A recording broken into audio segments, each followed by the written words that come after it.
The mystery: who or what caused American officials living in these Havana homes and several hotels to suffer headaches, dizziness, and some serious brain injuries similar to a concussion. Last year, Cuban investigators told us they would never allow their territory to be used that way.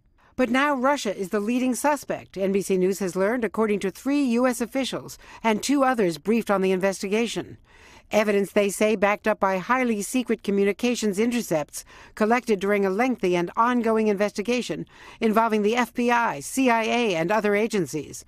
U.S. officials also tell NBC News investigators now believe the Americans were deliberately targeted. This is not an accident, and those who think this is some sort of rogue operation, I think, are operating in a fantasy world. The State Department says it is still investigating. We have not assigned any blame, and we continue to look into this. Why would Russia target American officials? The leading theory: to disrupt President Obama's opening to then Cuban leader Raul Castro.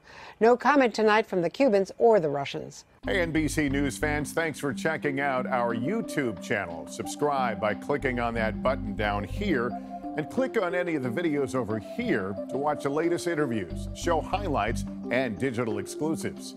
Thanks for watching.